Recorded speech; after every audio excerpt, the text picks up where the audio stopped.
In the twilight of the Second Age, when the world of Middle-earth was still healing from the cataclysms of Morgotha's defeat, the Valar, divine powers of the West, sent emissaries to guide the free peoples against the rising shadow of Sauron. These emissaries, known as the Istari or wizards, were Maia, lesser spirits of divine origin, cloaked in the forms of aged men to temper their power and wisdom. Among them was Curumo, who would come to be known as Saruman the White, the most powerful and learned of their order. Saruman arrived in Middle-earth around the year 1000 of the Third Age, his white robes gleaming with an aura of authority, his staff a symbol of his divine mandate. His mission was clear: to unite the peoples of Middle-earth, to counsel and inspire, and to oppose Sauron's growing dominion. Yet, within Saruman's heart, a seed of ambition took root, one that would twist his path from wisdom to treachery. This is the story of Saruman's powers, his abilities, and the tragic arc of his fall, woven into the tapestry of Middle-earth's grand saga. Saruman, as a Maia, possessed innate powers far beyond mortal ken. His essence was akin to that of Sauron himself, though bound by the limitations imposed by the Valar. His abilities were multifaceted, blending intellect, sorcery, and influence, making him a formidable figure in Middle-earth. Saruman's greatest strength was his intellect. Known as Curumo in Valinor, he was a Maia of all, the Vala of craftsmanship and invention. This heritage endowed him with an insatiable curiosity and a profound understanding of the world's workings. He delved into the histories of Middle-earth, studying the lore of the Elder Days, the forging of the Rings of Power, and the secrets of the enemy. His library at Isengard became a repository of ancient texts, scrolls, and artifacts, rivaling even the archives of Rivendell. His knowledge extended to metallurgy, alchemy, and mechanics. Saruman's studies of Sauron's methods led him to understand the crafting of powerful artifacts, though he never rivaled the Dark Lord's skill. His analytical mind allowed him to anticipate the moves of allies and enemies alike, making him a master strategist in the early years of his tenure. Perhaps Saruman's most iconic ability was his voice, a tool of enchantment and persuasion. His speech could sway hearts, bend wills, and instill doubt or inspiration. This was no mere charisma but a form of subtle magic, rooted in his Maia nature. When Saruman spoke, his words wove a spell, clouding judgment and making his arguments seem irrefutable. This power was most evident in his dealings with the leaders of Middle-earth. At the White Council, his counsel was often heeded, even by the likes of Elrond and Galadriel. His voice could soothe the fears of kings or incite ambition in the weak. Yet, this gift was a double-edged sword, for it fostered arrogance, as Saruman began to see himself as the arbiter of Middle-earth's fate. As a Maia, Saruman wielded magic that transcended mortal understanding. His sorcery was not the flashy spellwork of legend but a subtle manipulation of the world's natural forces. He could command elements to a degree, summon storms, or alter the environment around Isengard.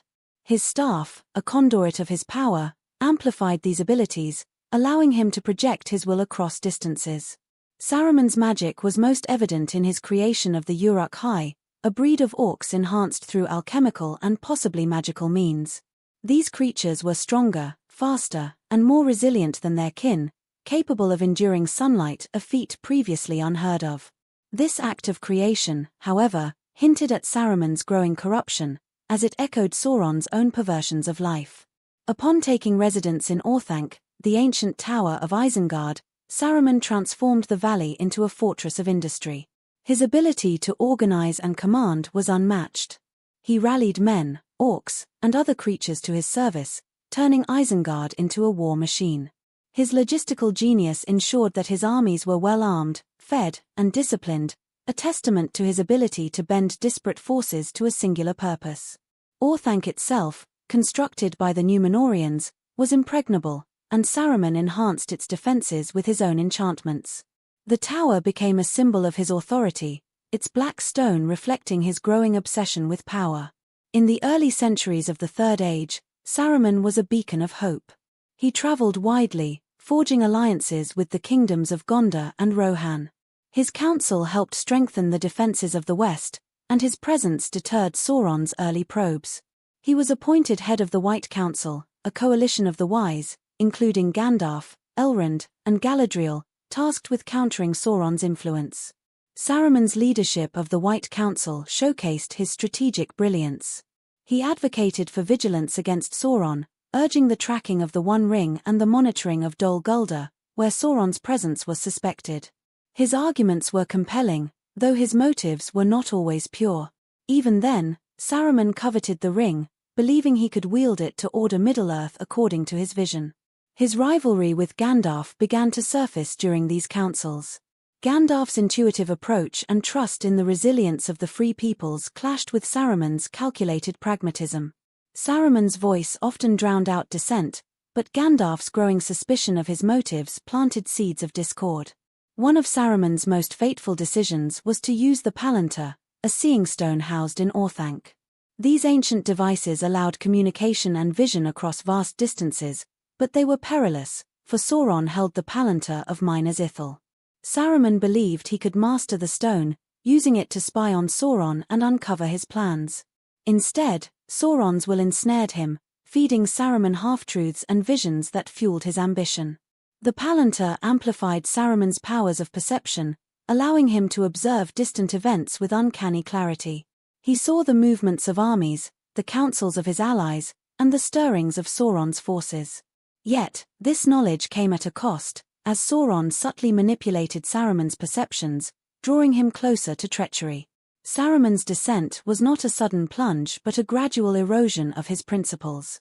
His obsession with the One Ring, his envy of Gandalf, and his belief in his own superiority led him to forsake his mission. By the late Third Age, Saruman had become a shadow of his former self, a wizard who sought power for its own sake.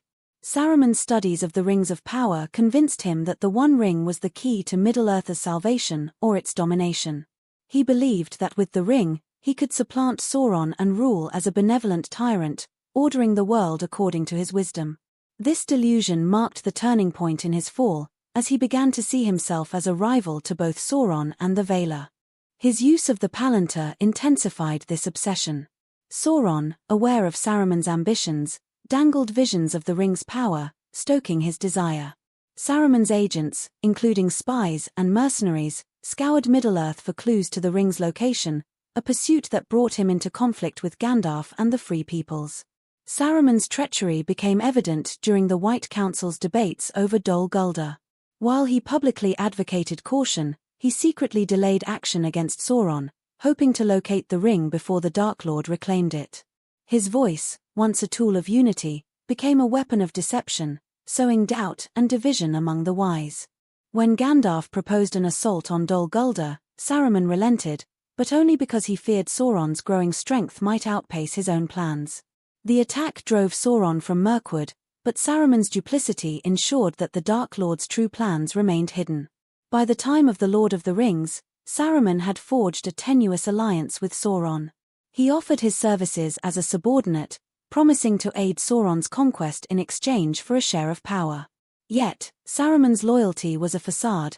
He planned to betray Sauron once the ring was in his grasp. This alliance manifested in Saruman's creation of the Uruk-hai and his assaults on Rohan. His armies, bolstered by orcs, Dunlendings, and war machines, sought to crush the kingdom of Theoden, weakening the Free Peoples and securing Isengard's dominance. Saruman's sorcery enhanced his forces, from explosive devices that breached Helm's Deep to enchantments that bolstered his troops' ferocity. Saruman's abilities were most vividly displayed during the War of the Ring, as he unleashed his full might against Rohan and the Fellowship. At Helm's Deep, Saruman's strategic genius and sorcery were on full display. His Uruk-hai, armed with advanced weaponry and driven by alchemical enhancements, nearly overwhelmed the defenders. Saruman's use of explosive charges, likely derived from his studies of Sauron's methods, breached the Deeping Wall, a feat that showcased his mastery of destructive technology. His voice, too, played a role, as he sent emissaries to sow fear among Rohan's defenders. Though these efforts failed against the resolve of Aragorn and Theoden, they demonstrated Saruman's ability to wage psychological warfare. Saruman's influence over Theoden, king of Rohan, was a subtler but equally devastating use of his powers. Through his agent, Grima Wormtongue, Saruman poisoned Theoden's mind, weakening Rohan's leadership. Wormtongue's counsel, laced with Saruman's persuasive magic, turned Theoden into a shadow of his former self, leaving Rohan vulnerable. This manipulation was a testament to Saruman's ability to extend his influence through proxies. Even from Isengard, he could shape the fate of kingdoms, a power that rivaled Sauron's own. Saruman's hubris blinded him to the power of the natural world. His industrialization of Isengard, which stripped the valley of its forests, provoked the wrath of the Ents, led by Treebeard. Saruman's sorcery was ill-suited to counter the Ents' primal strength. His enchantments could not withstand their assault, and his machines were swept away by the flooding of the river Isen, orchestrated by the Ents and the wizardry of Merry and Pippin. The fall of Isengard was a stark reminder of the limits of Saruman's power. His focus on domination and control left him vulnerable to forces he could not manipulate. After the destruction of Isengard, Saruman's powers were greatly diminished. His staff was broken by Gandalf, now Gandalf the White, symbolizing the revocation of his authority as an Istar. Stripped of his sorcery and command, Saruman retained only his voice, which he used to manipulate and deceive. In a final act of spite, Saruman, under the alias Sharky, infiltrated the Shire, corrupting hobbits and imposing a petty tyranny. His voice still held sway, allowing him to dominate weaker minds like Lotho Sackville Baggins. Yet, this was a pale shadow of his former power, a desperate attempt to assert control in the wake of his defeat. The scouring of the Shire revealed the depths of Saruman's fall. Once a Maia of divine purpose, he was reduced to a vengeful wraith, clinging to scraps of influence. His death at the hands of Wormtongue, his own servant, was a fitting end, a consequence of the betrayal and manipulation he had sown. Saruman's story is a cautionary tale of power corrupted by ambition. His abilities, his intellect, his voice, his sorcery were gifts meant to uplift Middle-earth, but they became tools of domination. His fall mirrors that of Sauron, though on a smaller scale, highlighting the dangers of pride and the seductive lure of control. Saruman's actions shaped the War of the Ring in profound ways. His betrayal weakened the Free Peoples, forcing Gandalf, Aragorn, and others to counter his schemes. Yet, his defeat also galvanized resistance, as Rohan and the Ents rose to meet the challenge. The destruction of Isengard removed a major threat, allowing the Free Peoples to focus on Sauron's defeat. Saruman's fall underscored the importance of humility and collaboration. Gandalf, who embraced the resilience of the humble and the strength of unity, succeeded where Saruman failed. The contrast between the two wizards highlights the moral core of the Lord of the Rings. Power, without wisdom and compassion, leads to ruin. In the aftermath of the War of the Ring, Saruman's spirit, unbound from his mortal form, was said to have lingered briefly before being cast into the void, denied return to Valinor. His powers, once a beacon of hope, became a warning to future generations. The Istari's mission continued through Gandalf, who remained true to his purpose, but Saruman's legacy endured as a reminder of the fragility of even the greatest minds. In the annals of Middle-earth, Saruman the White is remembered not for his triumphs but for his tragedy, a Maia who could have been a savior but chose instead to be a tyrant. His story, woven into the fabric of the Lord of the Rings, is a testament to the enduring power of choice and the consequences of straying from the path of wisdom.